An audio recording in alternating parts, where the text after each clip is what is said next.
I feel that Mike Golic Jr. is probably the best person we could find to settle this score. Don't you? I would have to agree. All right. He joins us now here on the Sports Bash Live on 97.3 ESPN. All right. Mike Golic Jr., here's the question. Are you ready? Ready. Let's do it. All right.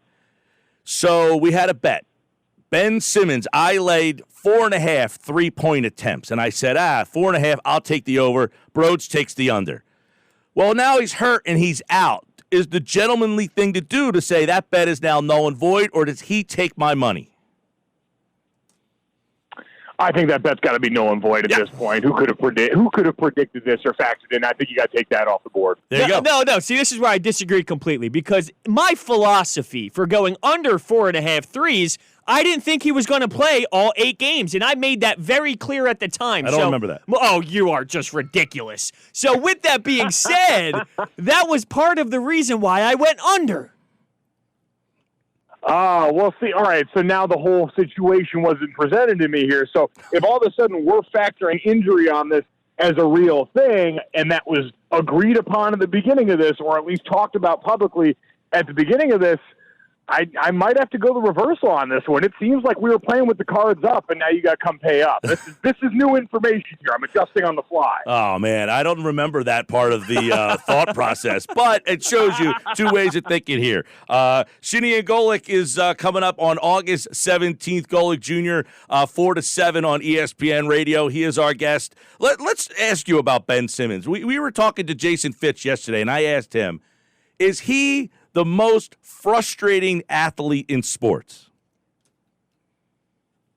No, I think there's far more frustrating athletes in sports who have, misused or abused talent in real ways than this one. Ben Simmons is just frustrating because he seems to be one of those guys that isn't as interested with otherworldly greatness as we want to project on every athlete. We look at the easy one for him because 3-point shooting comes up.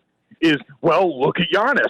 Giannis is already a better player than you, and he's actively trying to add a 3-pointer to his game. Why can't you be more like him? And it's because we all forget that even though Ben Simmons has these otherworldly tools, and we've known his name since he was at LSU, not everybody wants it that way or has to want it in those ways. And that's okay, but it does become frustrating when he's supposed to be the face of the franchise in ways that he just doesn't seem to want to be right now.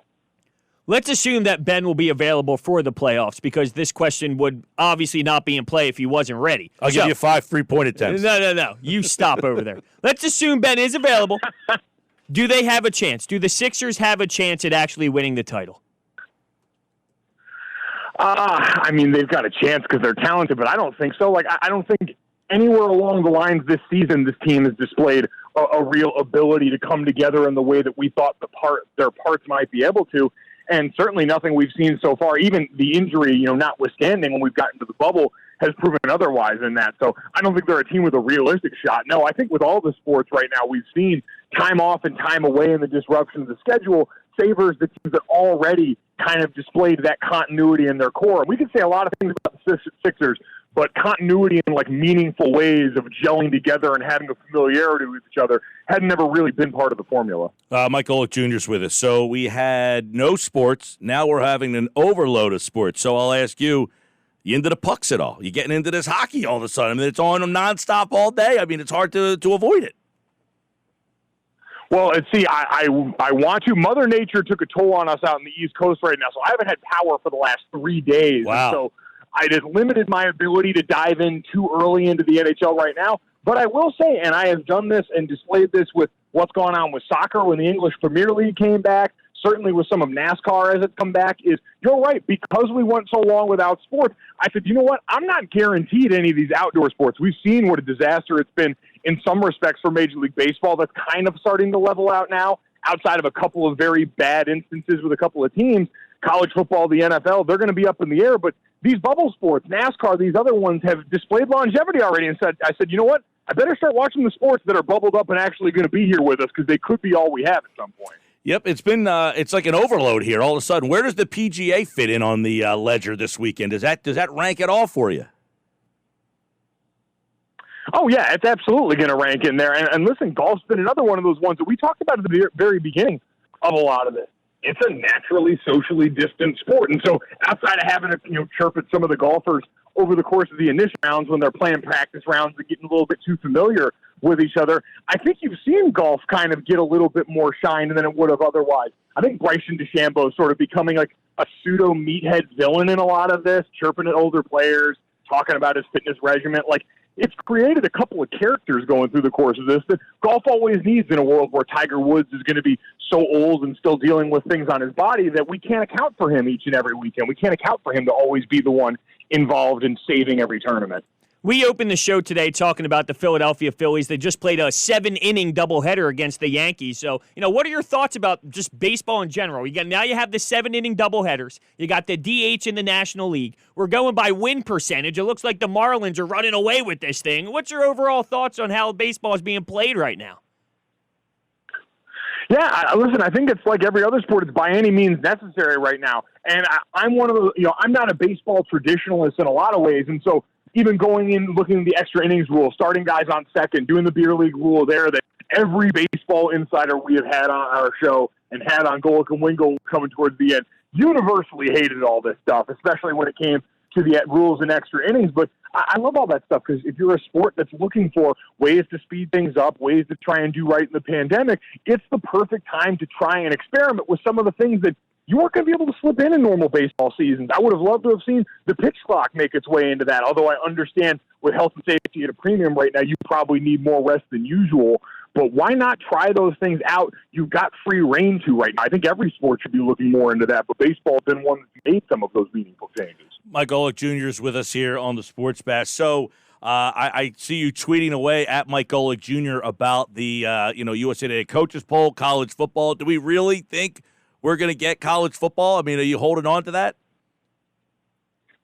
It's going to start. I have very little confidence that it finishes, but I know it's going to start because the money dictates that kind of stuff happens right now. So we will see. I mean, yeah, it's fun to talk about Notre Dame being in the ACC for a year that may not happen in all of this, and it's certainly interesting to look at the initial coaches polls and the rankings and stuff that, quite frankly, we put too much stock in to begin with and all this. But I know it's going to start. That much I can tell you for sure because, as we've seen, these conferences and commissioners have made it pretty clear what's really at the heart of all of this stuff if it wasn't clear before. It is money, money, money. Yeah, there's no question about that. And then the NFL, obviously, I mean, today's the opt-out day. We've been kind of keeping an eye on that. Many have already done it. Do you think that the NFL will have any issues, same money reasons, right? I mean, obviously college players are a little different than professionals, but do you see any hiccups in the NFL season? Yeah, I mean, I see it mimicking Major League Baseball to where we're probably going to lose a couple games to forfeit. Like, wow. For me to believe different would be to think that, well, I mean, think about it. What would lead you to believe it's different other than saying are NFL players inherently more responsible than Major League Baseball players? No, and there's more of them on each roster, so you've got more opportunities for stuff to happen, and this is what happens outside of the bubble. Like, we've seen it proven already enough to say whether it's in the college programs in the summer or Major League Baseball, this is going to happen, and it's about your ability to adjust, respond, and control it when it does. And so hopefully the NFL's got a plan for all that coming up. Like you said, it's different because it's collectively bargained in pro sports. The players have a say in what happens from here on out. They've got shared equity because that money is their money too. Mike Golic Jr., it will be Shanae and Golic Jr. That starts August 17th with the new radio lineup, and you get the chance to do morning drive with your dad for a while. That was a great emotional ending to the show. I thought the family did a great job kind of letting dad get a proper send-off, but a new venture for you. How do you see this show kind of being different?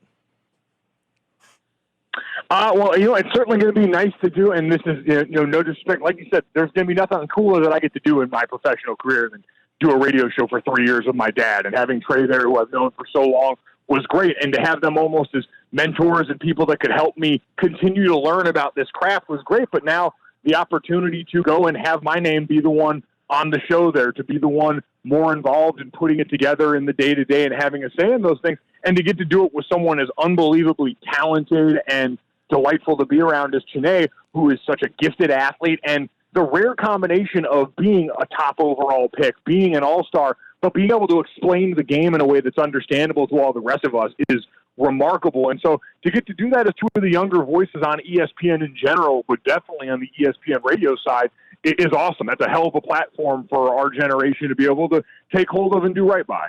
Well, we're looking forward to August 17th. The new lineup will be rolled out here on 97.3 ESPN, and Mike Golic Jr. has been our guest, and he, like all guests, have here via the Boardwalk Honda Hotline. Mike, appreciate it, man. Absolutely. Thanks for having me. Time to pay up on those unders. Oh, man.